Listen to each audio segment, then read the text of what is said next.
So we give you all the glory, all the honor, all adoration. For you are great and greatly to be praised, and there is no one like you. I thank you for all that you have begun to do, and I thank you for what you are about to do and what you will yet do. Please take all the glory, Lord. In the name of Jesus, we have given thanks. Everybody shout a big amen. Raise your hands above your head and give the Lord Jesus a big hand. Hallelujah. Before you take your seat, I want you to help me celebrate the convener of this great conference, Bishop Julian. Thank you so much. Thank you for paying the price. Thank you. Thank you, a true general in the body of Christ. We love you, we honor you, and the Lord bless you in the name of Jesus. Please celebrate my sister that just brought the word, Bishop Kathy. We thank God for you. Now celebrate my husband, Bishop Felix Adejumo. And finally, celebrate yourself. Celebrate yourself. You are good. Amen. Give somebody a high five, and you may please be seated. Hallelujah. This morning, God has begun with us in a powerful way, and I trust him to take us to the next level. In the book of 1 Corinthians chapter number 3, Paul was speaking about building. He was saying that as a master builder, he's done his part, and that everyone should be careful what he builds on it. This morning, I believe the Holy Spirit wants me to draw your attention to the fact that life has been designed in such a way that you need help. You need people from the cradle to the grave for you to be who God has ordained you to be, for you to fulfill destiny, because hurting people hurt people. 1 Corinthians chapter 3 beginning from verse 5, you'll see there, talking about how we should build. Hurting people hurt people. If you are not whole, you cannot help. If you are not sound, you cannot be what the Lord has ordained you to be. When you were going to come to planet Earth, as mighty as you are today, you couldn't conceive yourself. It took a man and a woman to come together to conceive you. After your conception, you needed a woman to carry you in her womb. You disfigured her.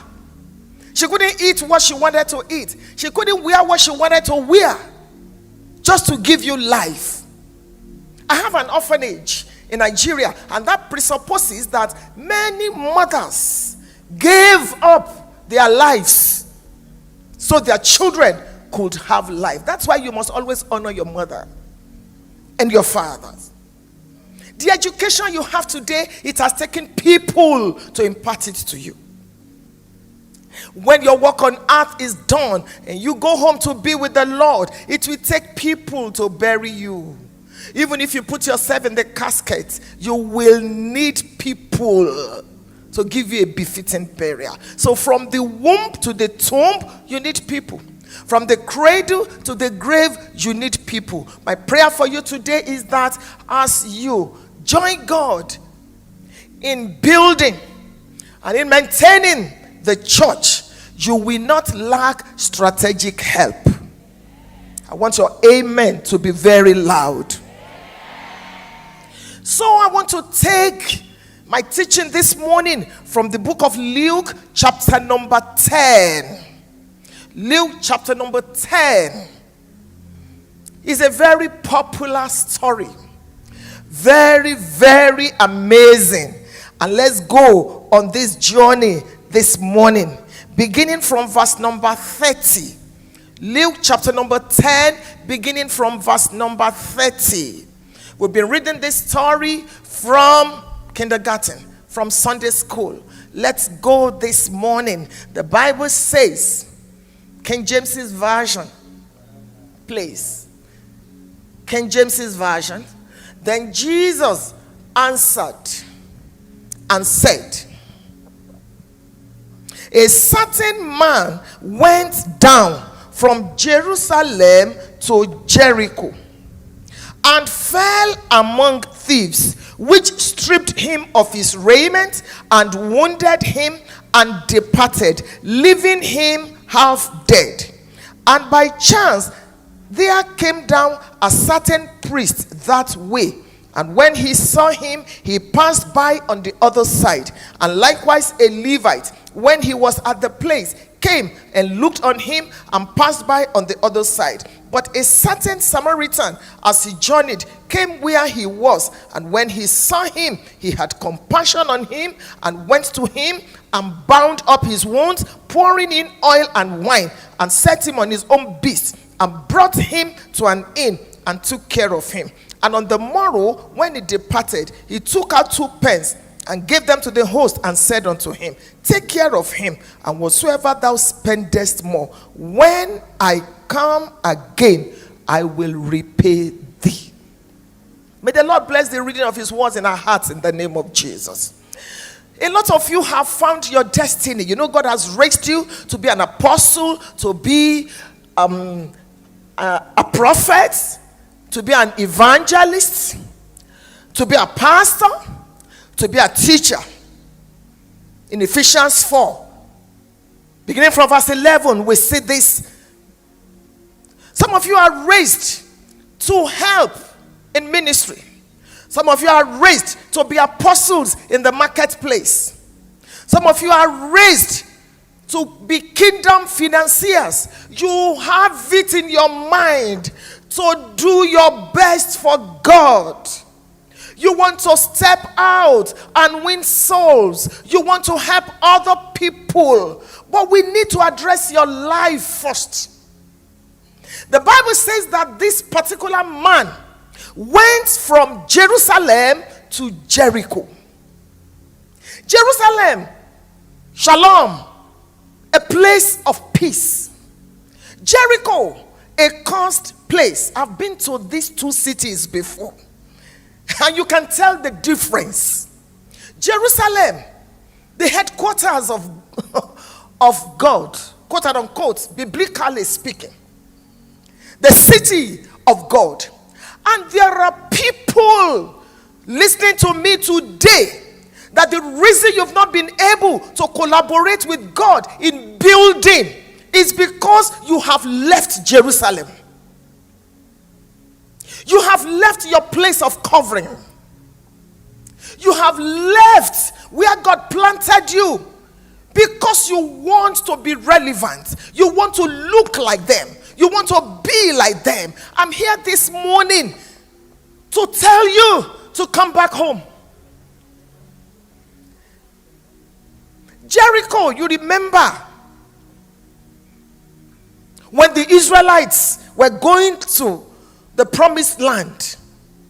Remember how the wall had to fall down. And some of you, because you think you have waited on the Lord and nobody wants to marry you, you are sleeping with an unbeliever somewhere. That's Jericho. Some of you, because you think, oh, I've waited and waited for the blessing of the womb and I don't have one. This is 11 years running. You are looking for someone somewhere that will mix something for you so you can drink. That is Jericho. Some of you, you think God is late, so let me help God. I'm glad to announce to you that God comes late when he wants to come big. So wait. Stop leaving your Jerusalem. Stop going to Jericho. Stop smelling bread from Moab. It doesn't pay. Wait on God. Isaiah chapter 40 tells me, verse 31, but they that wait on the Lord. The reason why some of you have not been able to fulfill destiny is what I'm speaking to you about this morning. Come back home. Come back. Some of you have been offended because somebody said something to you in the choir, so you left your place of assignment. Let me share my junior sister story with you. My own junior sister. She got married and then she waited on the Lord for the blessing of the womb. One day in the place of prayer, I said, God, this is becoming embarrassing. One of your graces on my life is to pray for women that are believing you for the blessing of the womb and men that need that miracle. And you always answer, this is my own blood sister. Lord, what is happening? And the Lord said to me, each time the angel brings her baby, she was absent. I said, Lord, my sister is always in church. Hear what the Holy Spirit said to me. The angel has been instructed not to take the child to the main service, the main Sunday service, but to choir rehearsal. So when you are in the choir rehearsal and you think you are wasting your time, no, you are not. You're serving God. My sister was tired. She became disappointed in God, became disillusioned, and left her Jerusalem and was on her way to Jericho. I called her. I said, Lola, run. God just spoke to me about you. Go back to the choir. 2 months after, she got pregnant. Today, she has 2 kids. Don't leave Jerusalem. Don't go to Jericho. Stay where God has planted you. Don't be discouraged. Storm will come. Whether your house is built on the rock or is built on the sand, storm will come. But stand. Some of you, because you have been criticized, you leave your place of assignment. God is saying, I will build my church, and you're supposed to be a part of the raw materials. You're supposed to be a part of the builders and the master builders, but you have become distracted. Remember, elevated people will always be criticized by frustrated people. So, don't listen, don't be distracted. This man took off from Jerusalem and was going to Jericho. On his way, the Bible says that armed robbers, thieves attacked him. And maybe that is the pictorial image of your life today. Because you have left where you should be, you think it's too small, or you think it's not popular, you think, oh, nobody knows me, I'm just an intercessor. And you have left Jerusalem, you're on your way to Jericho, and you have been attacked. It's a short message I'm bringing this morning, and I want you to please not lose focus. You've been attacked. God has sent me to you. So let's go back to that scripture and begin to pick what God is saying to us this morning. Luke chapter number 10. Follow me beginning from verse number 30. Please clap for the media team. Thank you. Thank you. He fell among thieves, which stripped him of his raiment. Who stripped you of your raiment? Who took advantage of you? Who raped you and left you? And that's the reason you've not been able to serve God the way you want to serve him. Who cheated on you? And that's the reason you've forgotten everything God told you, that you are going to be a financier, you are going to be sponsoring missionaries. Who stripped you? Who? Who took advantage of you? I run a conference for girls and another one for boys in Nigeria. Children that are not up to 19. One day after I finished ministering, a young girl walked up to me. Apparently she was pregnant. And 2 adults followed her. But I noticed that the way she was speaking to me, she did not want those adults, a man and a woman, they were her parents. She did not want them to hear what she was telling me. She was trying to back them off. And then she whispers to me and said, Mama, you can see that I'm pregnant. My father and my brother sleep with me almost every day. One of them impregnated me. My mother does not know. Who did you evil? We can come here now, hear good messages. You jump up, you are excited. But then when you remember that thing, I don't know why God, because it was another thing I prepared entirely for to preach on this morning. But the Holy Ghost, I've been working with him, so I know it may be because of one person here who broke your heart, who disvirgined you and told you you are useless. Like Tamar in the Bible, in 2 Samuel chapter 13. And the man hated her after he disvirgined her. Who messed you up? Which pastor belittled you? Which leader hurt you? What did your mother do to you that you've not been able to get over, and it's been going on and on in your life? You are only happy when you are among people, when you're in church and you're dancing. Who hurt you? And that has stopped you from collaborating with God in building. That has made you to lose your faith. And you say, church is a scam. Christianity is a scam. I don't want to be a Christian again. I want to backslide. Who hurt you? Who stripped you naked of your dignity, of your glory? Who insulted you when you were in high school, when you were in university, and you've not been able to heal? You don't know that God expects you to bring a message out of that mess? You don't know that the reason you went through it is so that you can help other people? You've not realized that whatever happens to you happens for you? You have not realized that all things work together for good. All things. And that's the reason you are putting your destiny on hold. You don't want to build with God. You don't want to give again. You don't want to help other people. Who stripped you? Let's go back to that scripture. Stripped him. That's what the Bible says. Luke chapter number 10.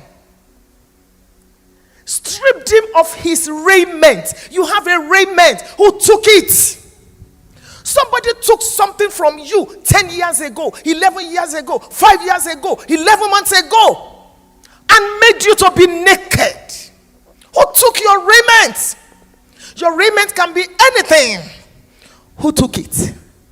And the Bible says, wounded him.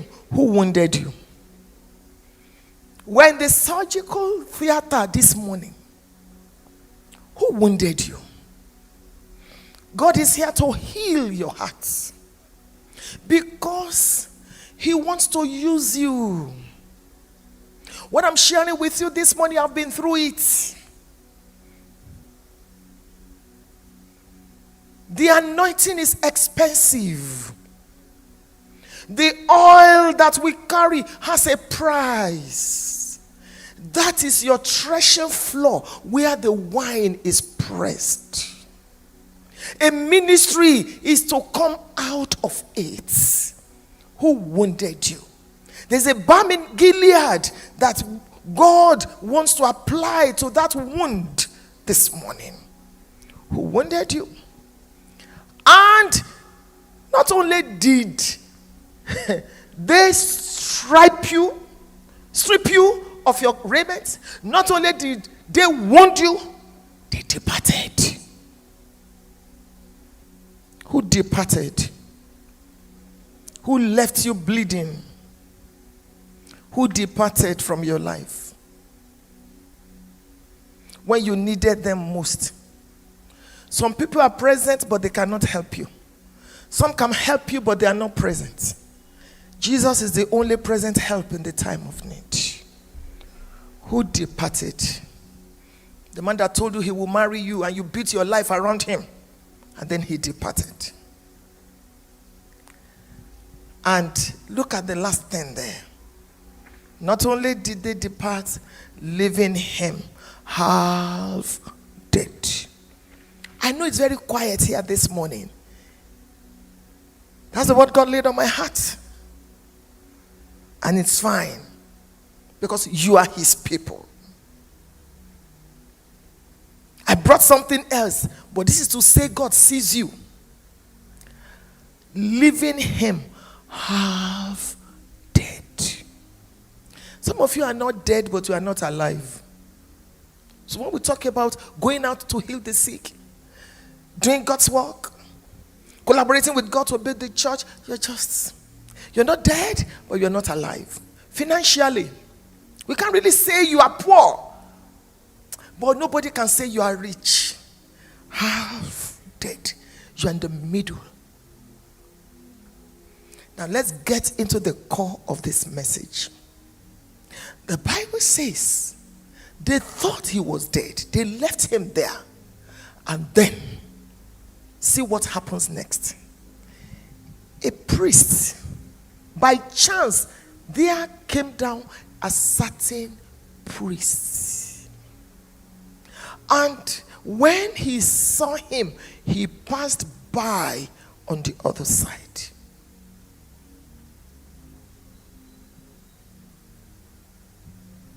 I've been there before. When the priest that you thought will help you passes you by. When the person you have put all your trust in looks on the other side and passes you by. I don't want to talk too much about the priest because I said some things about that yesterday. And then the Levites. The Levites that can sing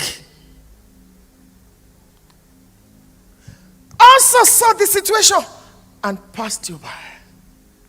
In fact, he didn't just pass, he looked. Some people look at you to mock you. Looked and passed by. Now, let's begin.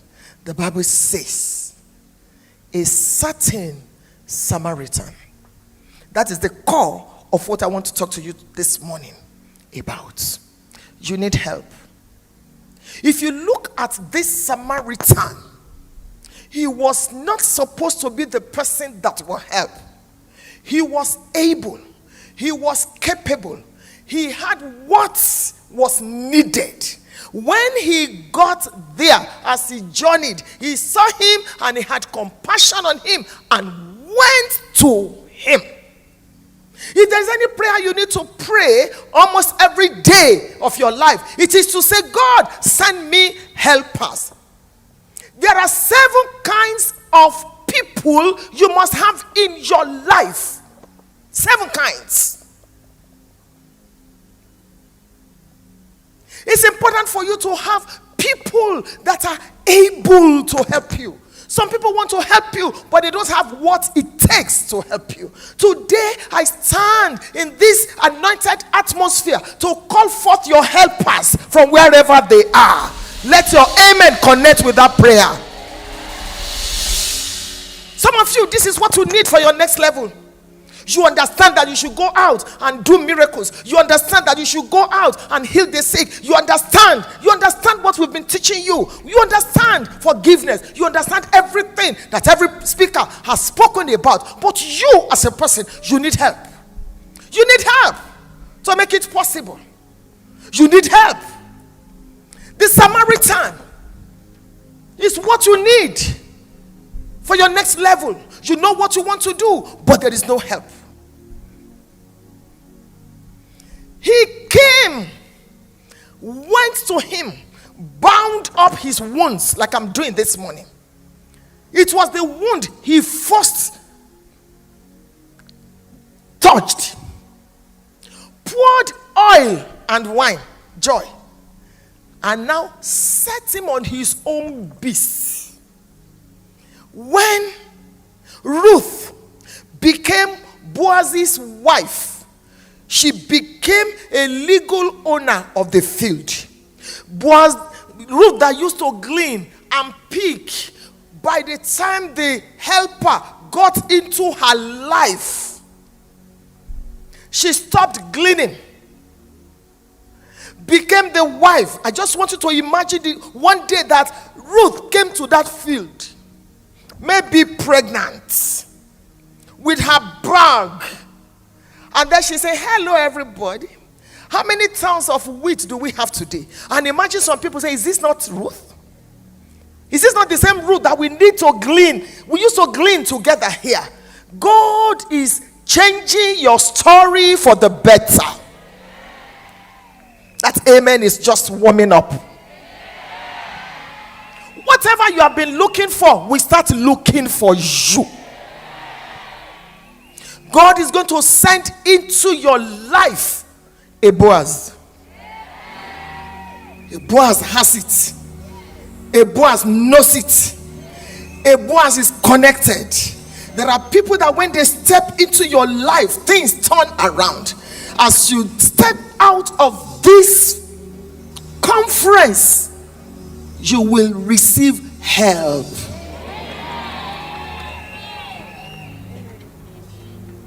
You will receive helpers. And you will celebrate. Because the book of John chapter 5 and verse number 1 tells me that after this, Jesus went up and there was a feast. After this Rhema feast, you as an individual, you will have a feast.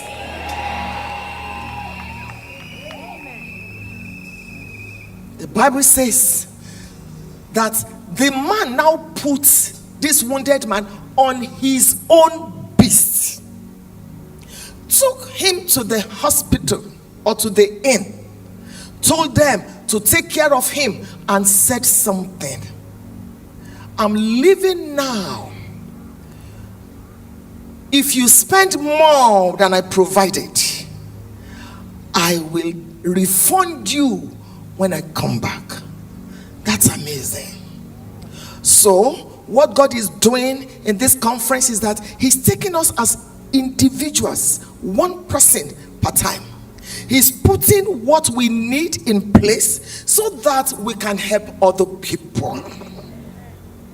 God is very concerned about you. Let me quickly run you through the types of Samaritan that you need. Number one, you need destiny organizers.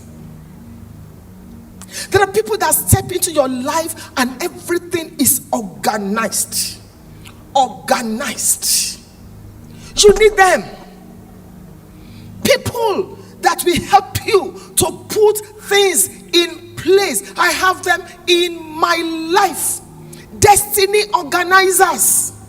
Things you don't even know that you need. Things you don't even realize that are necessary in your life.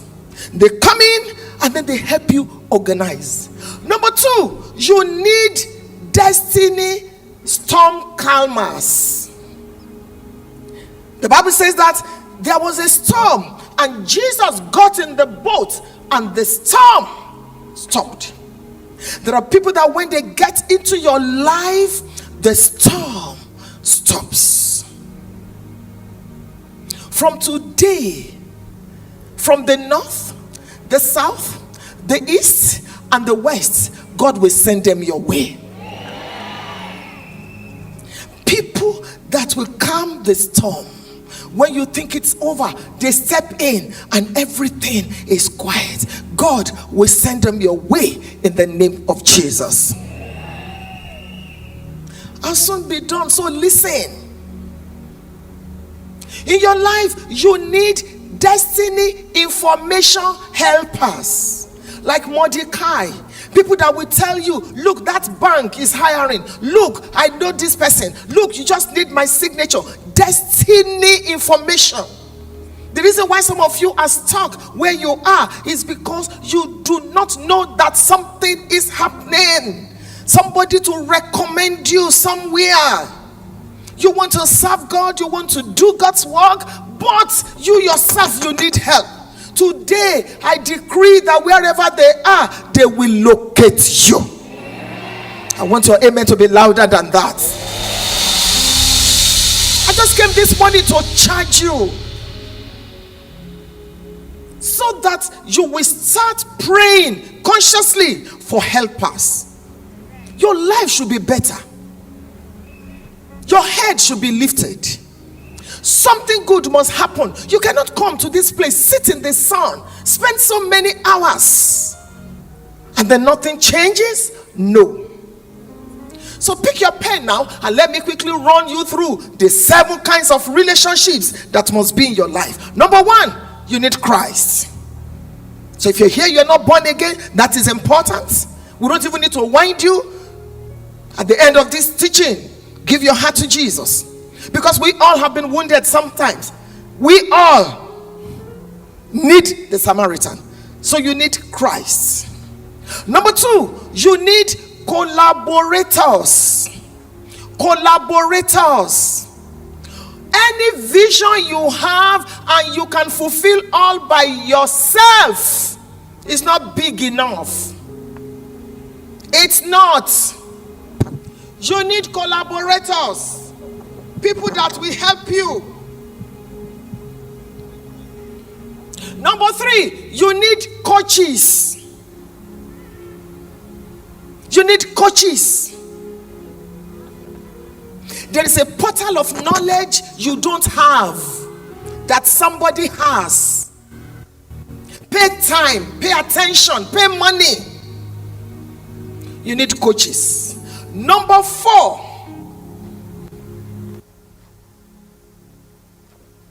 you need confronters. Somebody that can look at you and tell you the truth. The way you get angry is bad. The way you talk to your husband is not right. The way you speak to people as a leader in the ushering department is wrong. You need somebody. Because the atmosphere will not always be like this. After this weekend, we are all going back to our various places to become lights. But these things you will remember. Who is your coach? Who is your mentor? Who is talking to you? Who is guiding your hand? Who can tell you that you are wrong? Who can tell you that the way you disrespect your husband? Who can tell you that that's not how to behave in life? You need coaches. Number 5, you need clarifiers. People that clarify your visions. People that confirm to you. Number 6, you need comforters. Someone you can call at night and say, look, my husband just committed adultery. I don't know what to do. Someone you can lean on. Someone you can weep on their shoulders. Some of you are too lonely. That's the reason you are not fulfilling destiny. And you need to pray. I'm going to lead you now. That God will send you helpers. People that will understand where you are wounded. People that will listen to your own side of the story. People look at you and they think 2 + 2 is equal to 4. But you know what you need. You know. You need comforters. People that will say, how much will it cost? People that will not allow you to look at the same thing at the second time before they wire the money to you. You don't understand what I'm saying here this morning. Somebody looked at me and said, you are one of the reasons why I'm alive. Whatever you need. It doesn't change our focus from God. It's just that they are sent. Some of you need to leave the floor and get on the beast. I was jokingly saying recently at DOZ, some people will say, oh, the rich are also crying. I say, it's better to cry inside a Range Rover.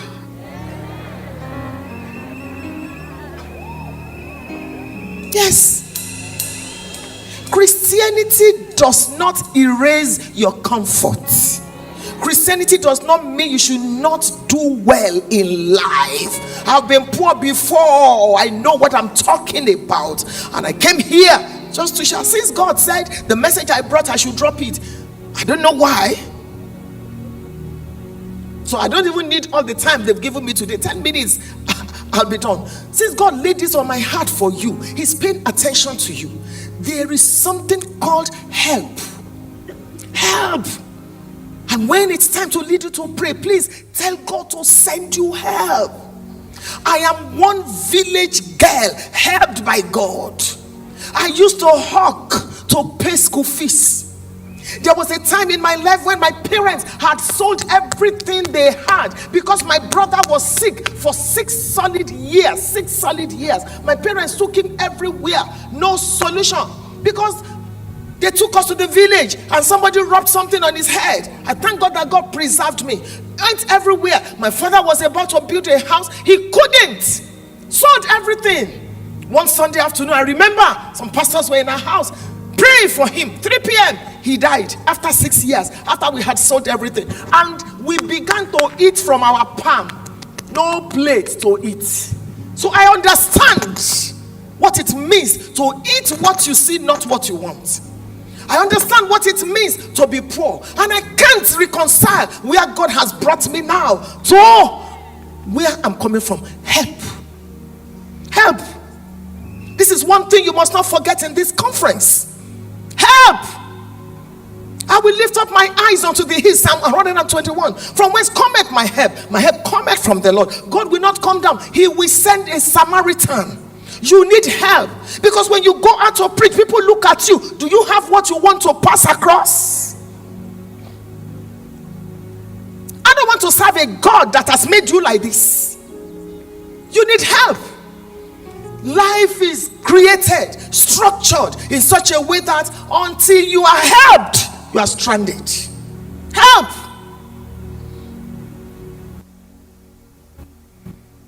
You need comforters. And then you need finally catchers. People you mentor. You don't want to take your anointing to the grave like Elisha. You need help. Everybody stand up this morning. Rise up on your feet. I want you to close your eyes and focus on God. This is a crucial moment for you. You see that I'm not exciting you this morning. I'm just following God's instruction. The helpers are everywhere. Somebody that will help you get to the university. Somebody that will help you with your finance. Somebody that will help you somewhere. I want you to close your eyes, raise your 2 hands to God and call for help. Lord, send me help. Send me helpers. This will determine what will happen in the next 6 months of your life. God, I beg you. This is about you. This is about you. This is not how I minister normally. But I had God. And I want to drop my own agenda and speak to you about this. God, I need help. I thank you for how far you have brought me. But I ask that you help me. Send me help. Let my helpers, oh God, locate me wherever they are. Yes, Lord, I know you are building your church. I'm a part of it. This is a great need in my life. Somebody that will be an answer to the questions that have been on my mind. I want to help other people, Lord. Please send me help. The angels of God are here. God is here. I don't want you to waste this moment at all. I'm almost done. Lord, send me help. Help. Help. From the north, from the south, from the east, from the west. Help, Lord. I just wanted this help matter to be one of the points I will share with you today. But the Holy Ghost said to me, this is it. So I have dropped every other point. I have 6 other points that I wanted to share with you. Help, Lord. Send me the Samaritan. Whether I'm wounded or not, it doesn't even matter. For the next level, I want to serve you. I want to win souls. I want to give to your kingdom. I want to help widows. I want to help people. I want to pay school fees. But Lord, I need help. Send help to me. Destiny organizers, people that will be uncomfortable just because of me. Send them my way, Lord. In the name of Jesus Christ, we have prayed. Somebody shout amen. I like the way some of you are praying. Listen to me. When Obama was going to be president and he was campaigning, one of the Kennedys left the hospital. He had brain tumor. To just stand by him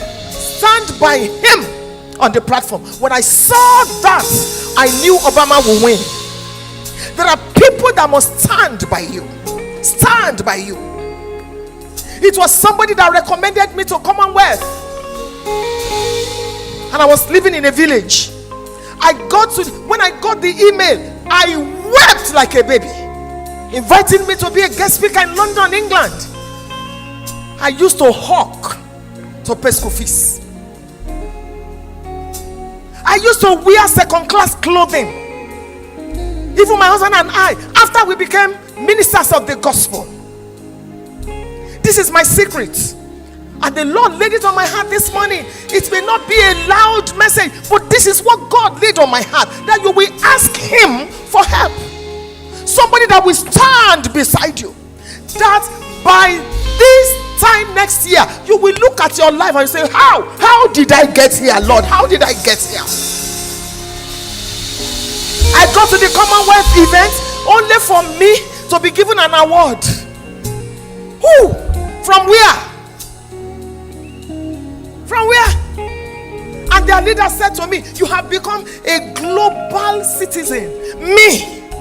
That's help. Somebody must recommend you. Listen, beloved, the reason why some of you are not married, keep it low, is because your enemy got to your helper before you. Like Ziba. If Bishop Julian wants to help this sister in Orange, and he asked me, FFA, I want to help this lady, and I said to Bishop Julian, I've not said much, but I've said much. The reason, if you look at Jeremiah chapter 18, keep it low, Jeremiah chapter 18 verse 18, he said, we cannot get Jeremiah anyhow, but let us smite him with the tongue. Some of you are being smitten with the tongue. That's why you have not received help. And if you are not helped, you cannot be a blessing. I don't know why God decided that this is the route we should go. You want to do your best for God, but you are stuck, you are stranded. They are smiting you. Jeremiah 18:18, they are smiting you with the tongue. No wonder Isaiah 54 says, no weapon formed against me shall prosper. Ziba went to David to spoil Mephibosheth, and Mephibosheth lost his inheritance. I want you to pray. I want you to pray. God sent me to you this morning. I want you to pray. Some of you, if you don't succeed, there are people that will not succeed. Some of you are firstborns. Firstborns are not born, they are made. They are made. Psalm 89 verse 27. They are made. Some of you, you are the only person in your family. You have a lot that you are carrying. You're the one that will pay the school fees of your sister's children. You're the one that will help your mother. You are the one. So the load is on you. Some of you in your families, nobody gets married until they are 35. Some of you, nobody prospers on time.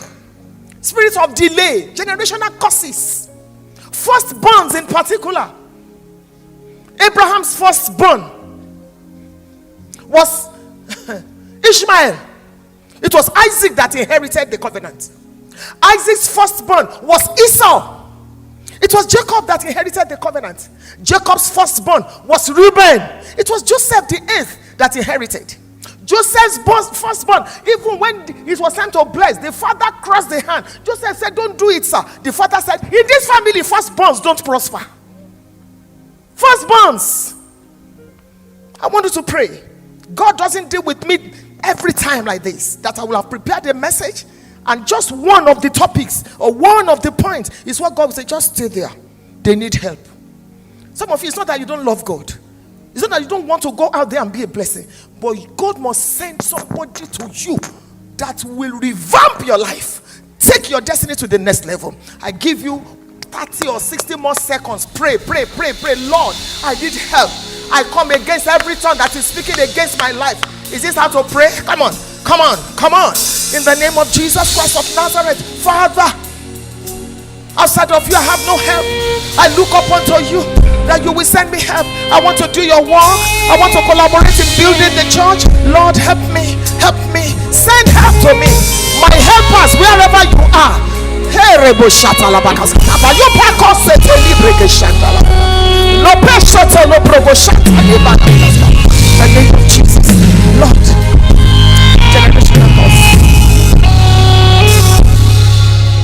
If you think that there is a curse, there's a generational curse that is working in your family, raise your hand up. I want to break it. They don't make it on time. They don't succeed on time. Something, they are going like this and then something pulls them back. I don't want you to come to the front because I know you are a lot. I stand in the pool of God's grace on my life today. Raise it up very well. In the name of Jesus, I destroy this yoke. I want your amen to roar. I destroy this yoke in the name of Jesus Christ. I create space for you at the top. Move there in the name of Jesus Christ. And I command that your helpers will come from the north, the south, the east, and the west. They will locate you. It will be easy for you to fulfill destiny. It will be easy for you to do God's work. In the name of Jesus, every witchcraft, every demonic oppression, every delay, in the name of Jesus, I destroy it. Go forward. Gain speed. Your life will be better. In the name of Jesus Christ, the God that helped me will help you.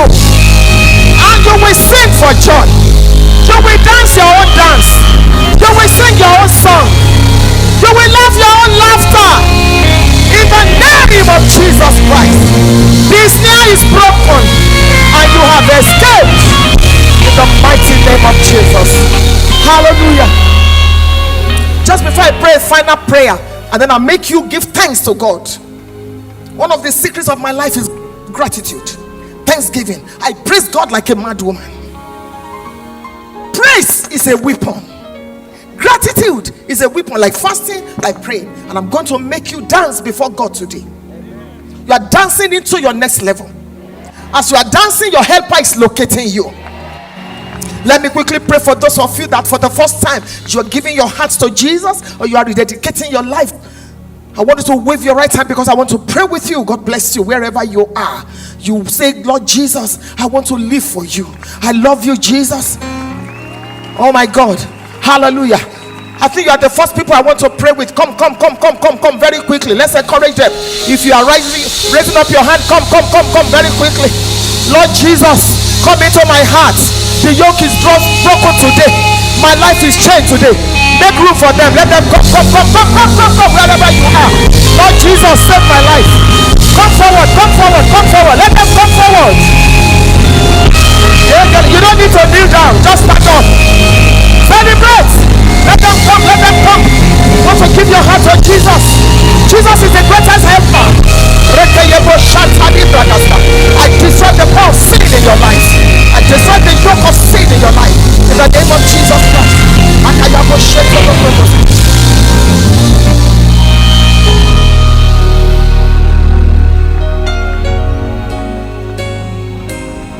Clap for them. They are giving their hearts to Jesus. They are taking the most important decision today. Thank you, Lord. Bow your heads, close your eyes. Let me tell you something, people. God is here. The message I wanted to preach this morning is titled Glory Management. And I had some things I wanted to say, but the Lord said no. He's my owner and he's your owner. I wanted to give you 7 things, because after this conference is done and then we go, how to manage the season. That was what I wanted to speak about. But I had the Holy Spirit. Some of you need to shift to the next level, like these people are shifting now. Those of you in the front, put your right hand on your chest and say after me, say, my Father and my God, I come to you today as a sinner. Lord Jesus, forgive me, wash me clean, write my name in the book of life. Help me, Lord, to live for you. I give my life to you. Take it, Lord, and make something great out of it. In the name of Jesus. Father, you said in the book of John chapter 15 that I will bear fruit and my fruit will abide. I pray for these precious people. I hand them over to you, sweet Holy Spirit, that in the name of Jesus they will stand in the faith. The yoke of sin is destroyed in their lives. The snare is broken and they have escaped in the name of Jesus Christ. Hallelujah. Somebody celebrates.